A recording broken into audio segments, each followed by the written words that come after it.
Hello friends, you are welcome in million concepts of English. हम grammar में पढ़ रहे हैं सिंथेसिस ऑफ सेंटेंसेस। इसमें पढ़ेंगे complex sentence by noun clause. देखिए, कॉम्प्लेक्स सेंटेंस कुछ लोग थोड़े कठिन मानते हैं, लेकिन ऐसा है नहीं। अगर बहुत ध्यान से सुनेंगे और समझ लेंगे तो बहुत आसान होते हैं। तो कॉम्प्लेक्स सेंटेंस, कंपाउंड सेंटेंस और सिंपल सेंटेंस की डेफिनेशन हम पहले भी पढ़ चुके हैं। खैर, यहाँ दोबारा पढ़ लेते हैं। Complex sentence has one principal clause and one or more subordinate clause.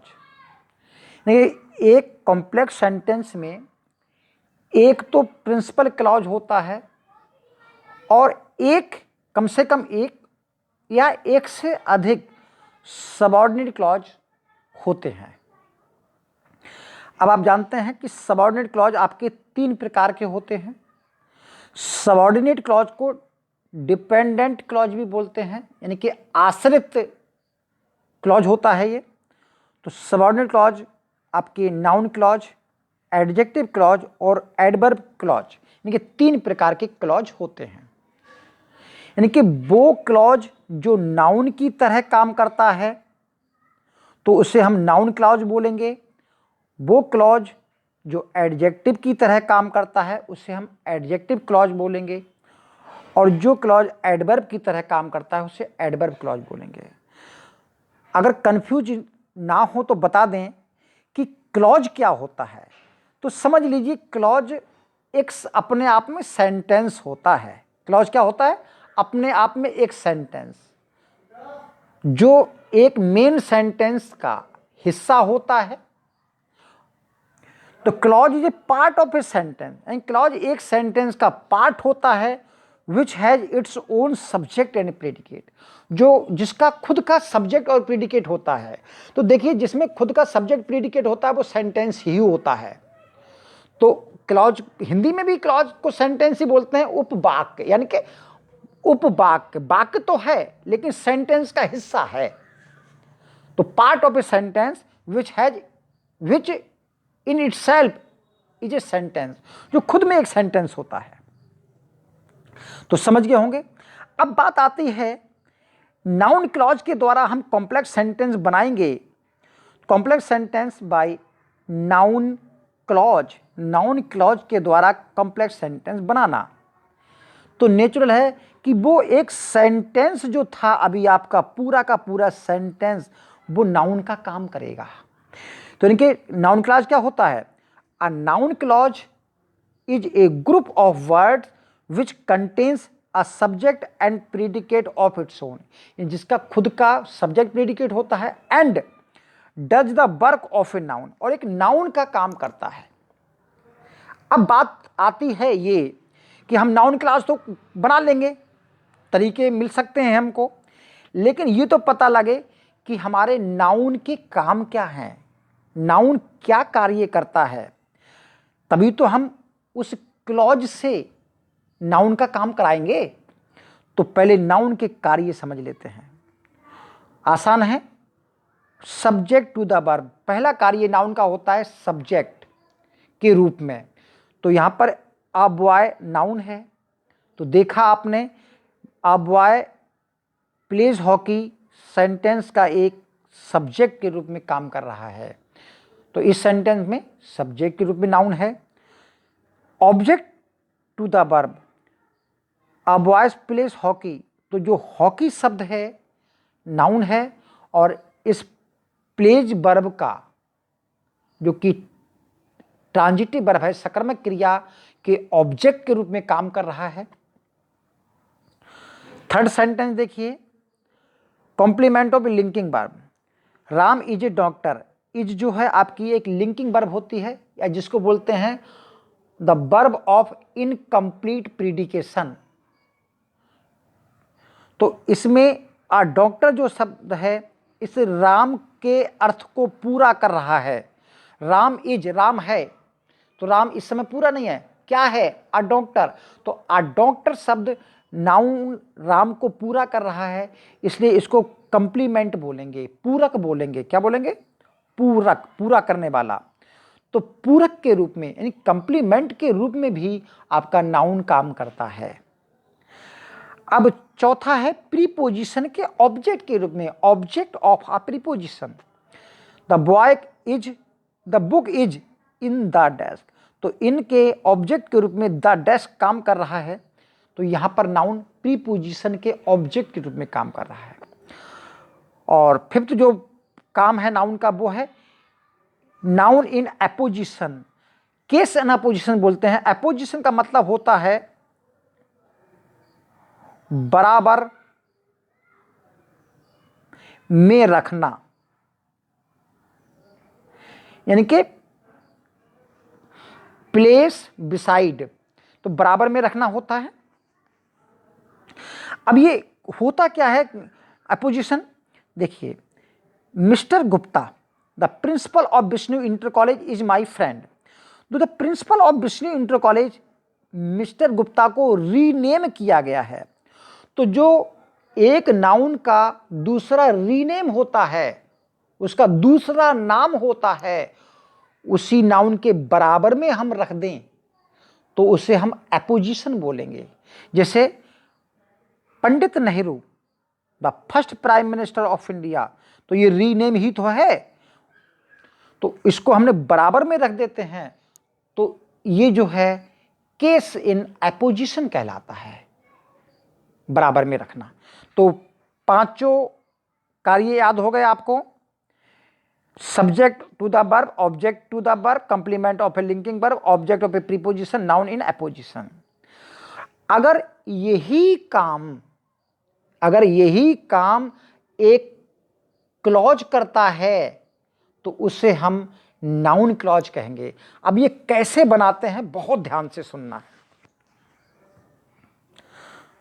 Combination of simple sentences into complex by noun clause. तो नाउन क्लॉज के द्वारा बनाएंगे। तो कुछ जानकारी ले लेते हैं। नाउन क्लॉज का काम नाउन के समान होता है, ठीक है, नाउन के समान ही काम करेगा, यही पढ़ रहे हैं हम। जहां पर नाउन क्लॉज जुड़ता है वहां की का अर्थ निकलता है। यह बात आप इंपॉर्टेंट है आपके लिए। जहां नाउन क्लॉज जुड़ता है वहां की का अर्थ निकलता है। अब जैसे अभी हम एग्जाम्पल नहीं दे रहे हैं, लेकिन कैसे, देखिए कुछ कंजक्शंस हैं जिनके द्वारा बनाए गए हैं।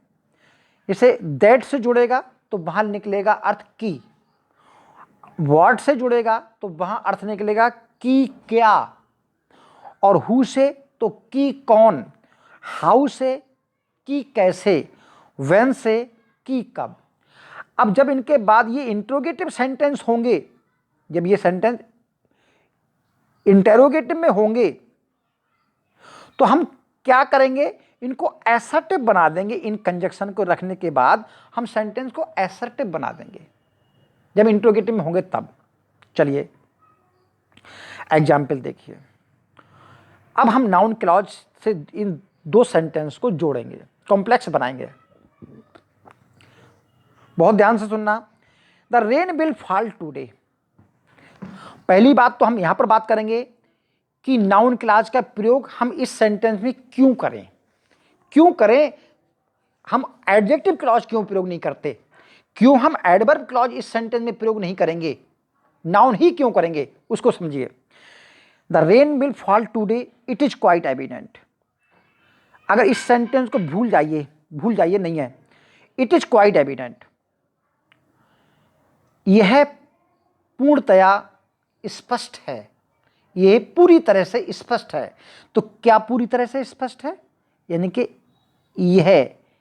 यही तो, इट ही तो स्पष्ट है। अब इट की जगह क्या है कि आज वर्षा होगी, तो ये इट ही तो पूरा सेंटेंस है। तो यानी कि ये इट सब्जेक्ट है, तो इस सब्जेक्ट की मांग है ये सेंटेंस। तो सब्जेक्ट नाउन का काम होता है, तो सब्जेक्ट की मांग है ये पूरा सेंटेंस। तो ऐसे में इस सेंटेंस को हम दैट लगा करके एक क्लॉज बनाएंगे। तो that rain will fall today, ये क्लॉज बन गया। अब इस पूरे क्लॉज को हम इट की जगह रख देंगे। तो नेचुरल है, जिस प्रकार इट इस इज वर्ब का सब्जेक्ट है, उसी प्रकार that rain will fall today is verb का सब्जेक्ट है। तो यहां पर ये क्लॉज जो है सब्जेक्ट का काम कर रहा है। तो ये और सब्जेक्ट का काम नाउन का काम होता है। अतः ये क्लॉज जो है नाउन क्लॉज हुआ, और इस नाउन क्लॉज से बनने वाले सेंटेंस को हम कॉम्प्लेक्स सेंटेंस बोलेंगे, complex sentence by noun clause. तो that rain will fall today is quite evident. चलिए दूसरा देखते हैं, उम्मीद करना समझ में आ रहा होगा। You are a thief, it is known to all. It is known to all, यही तो जाना जाता है सबके द्वारा। इट क्या है कि तुम चोर हो। तो हम कि तुम चोर हो दैट इस सेंटेंस से पहले लगा देंगे। That you are a thief, और इस पूरे, अब ये क्लॉज बन गया, that you are a thief, ये क्लॉज बन गया। अब इस क्लॉज को हम इट की जगह रख देंगे। तो ये जिस प्रकार इट सब्जेक्ट के रूप में काम कर रहा था, अब ये पूरा क्लॉज सब्जेक्ट के रूप में काम करेगा। तो that you are a thief is known to all, इस इज वर्ब का ये सब्जेक्ट है। तो यहां पर ये बना सेंटेंस नाउन क्लॉज के द्वारा कॉम्प्लेक्स सेंटेंस। सेकंड देखिए, you are wrong I can not say. पहले सेंटेंस को भूल जाइए, दूसरे सेंटेंस को देखिए। आई कैन नॉट से, मैं नहीं कह सकता। ये से आपकी ट्रांजिटिव वर्ब है, यानी कि सकर्मक क्रिया है, और सकर्मक क्रिया है तो इसके लिए ऑब्जेक्ट की आवश्यकता होगी, ऑब्जेक्ट की जरूरत पड़ेगी। तो आई कैन नॉट से, मैं नहीं कह सकता। क्या नहीं कह सकते आप? तो इसकी जरूरत होगी, इस ऑब्जेक्ट की जरूरत होगी। क्या जरूरत है? You are wrong. तो ये यू आर रॉन्ग इस ऑब्जेक्ट की जगह मांग हो रही है इसकी। तो इसको हम क्लॉज बनाएंगे पहले और उस मांग की जगह रख देंगे। तो हम बनाएंगे दैट यू आर रॉन्ग। अब हम रख देंगे दैट यू आर रॉन्ग को। तो I can not say that you are wrong. तो यहां पर दैट यू आर रॉन्ग जो क्लॉज बना, ये ऑब्जेक्ट का काम कर रहा है से वर्ब की। अगला सेंटेंस देखते हैं। I told you that yesterday you must rely on it. Rely on it, तुमको इस पर विश्वास करना चाहिए। किस बात पर? इट पर। और इट की मांग क्या है? ये पूरा sentence, I told you that yesterday, जो मैंने तुमको कल बताया। तो ऐसे में दैट की जगह व्हाट लगाएंगे। तो you must rely on what I told you yesterday. तो देखा आपने, what I told you yesterday, इस रिलाई ऑन वर्ब के जो प्रीपोजिशन है उसके ऑब्जेक्ट के रूप में काम कर रहा है। तो हमने ऑब्जेक्ट के रूप में देखा, सब्जेक्ट के रूप में देखा और प्रीपोजिशन के ऑब्जेक्ट के रूप में देखा। अगला देखिए, यानी कि जो काम नाउन के हैं वही काम यहां पर क्लॉज कर रहा है। He won a prize, the news gave me pleasure. अब सेंटेंस को रीराइट देखते हैं, हम बहुत ध्यान से देखते हैं, ऊपर वाले बनाने तो बात की बात है। The news gave me pleasure, समाचार ने मुझको खुशी प्रदान की। The news gave me pleasure, समाचार ने मुझको खुशी प्रदान की। कौन से समाचार ने? ही वॉन ए प्राइज, उसने पुरस्कार जीता। तो द न्यूज और ही वॉन ए प्राइज, क्या ये रीनेम नहीं है? ये इसका दूसरा रूप नहीं है क्या? यही समाचार और ये समाचार एक ही चीज है। तो ऐसे में हम क्या करते हैं, जब दोनों रीनेम किया गया है तो ऐसे में हम एपोजिशन में लिखेंगे। तो इसको हम और दूसरी बात कह चुके हैं कि जो आपके कंजक्शन है उनको शुरू में रख करके हम क्लॉज बनाते हैं। तो इसके शुरू में दैट रख दीजिए, that he won a prize, ये क्लॉज बन गया। अब इसको हम नाउन का काम करा लेंगे। तो the news that he won a prize हमने इसके अपोजिशन में रख दिया। देखो, अब गेव मी प्लेजर, तो ये जो सेंटेंस बना वो बना केस इन अपोजिशन से। तो उम्मीद कर रहे हैं आपको नाउन क्लॉज समझ में आ गया होगा कि नाउन क्लासिक कैसे बनते हैं। अब रूल्स समझ लीजिए। रूल्स क्या कर रहे हैं, कहीं कहीं somebody आता है तो somebody की जगह हम उसको हटा करके हु लिखते हैं, समथिंग को हटा करके व्हाट लिखते हैं, सम प्लेस को हटा करके वेयर लिखते हैं, और इट नॉर्मली इट होता है सब्जेक्ट और ऑब्जेक्ट की जगह, तो इट को तो हटा देते हैं, इसके स्थान पर दैट लिखते हैं। यही तो करते चले आए थे हम अभी। और एक सेंटेंस और देख लीजिए, यदि सेंटेंस में मे रखा हो तो कंजक्शन इफ का प्रयोग करते हैं। जैसे he may be dishonest I can not say, तो आई कैन नॉट से यहाँ पर ऑब्जेक्ट की जरूरत पड़ेगी, यानी कि इस क्लॉज को कहेंगे इफ से बनाएंगे, इफ ही इज डिसऑनेस्ट। ठीक है, मोर एग्जाम्पल देखते हैं। somebody has broken the slate, I do not know him, तो I do not know him की जगह ये ऑब्जेक्ट पूरा क्लॉज लिख देंगे। तो somebody की जगह हम क्या लिखते हैं, अभी बोला था who, ही तो बोला था, तो I do not know who has broken the slate, she has gone some place, I do not know it, तो इट की जगह इट की मांग हो रही है पूरा क्लॉज, तो हम इसको सम प्लेस है तो सम प्लेस की जगह बताया था वेयर करेंगे। I do not know where she has gone, she has done something no one knows it, तो no one knows it, it की जगह हम पूरा सेंटेंस लिख देंगे, और समथिंग लिखा है तो व्हाट करेंगे, तो no one knows what he has done. अब एक्सरसाइज देखिए, where does Mohan live, she does not know, इस नो वर्ब के ऑब्जेक्ट के रूप में, ये ट्रांजिटिव वर्ब है, इसके ऑब्जेक्ट के रूप में ये पूरा सेंटेंस लिख दीजिए और इसको सिंपल बनाएंगे, तो क्या अर्थ निकलेगा कि कहाँ, तो she does not know where Mohan lives, यही तो कहा था कि जितने भी वेयर है व्हाट है इनके बाद जो सेंटेंस लगेगा उसको हम एसर्टिव बनाएंगे। तो how long shall I stay here, it is doubtful, तो इट की जगह लिख दीजिए पूरे को सेंटेंस को, क्योंकि इट सब्जेक्ट की जगह काम कर देगा पूरा ये, और सेंटेंस सिंपल बना दीजिए। तो how long I shell stay here is doubtful, तो इज वर्ब का पूरा ये ऑब्जेक्ट सब्जेक्ट हो जाएगा। He is wrong I am sure of it, I am sure of that he is wrong, तो दैट लगा करके इस इट की जगह ऑब्जेक्ट रूप में करा दीजिए काम। He is a gangster everybody knows it, तो everybody knows that he is a gangster, तो that he is a gangster को इट की जगह रख देंगे।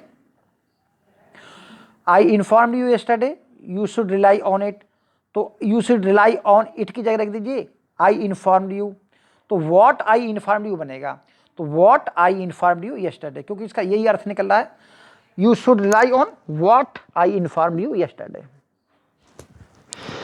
He said something I did not here it, तो समथिंग लगा तो व्हाट लगाएंगे, तो I did not here what he said.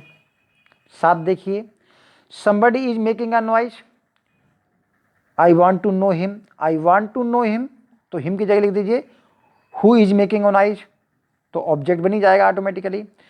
she says something we do not believe in, तो we do not believe in verb का object बनेगा, क्या बनेगा, what she says, something की जगह what हो जाएगा।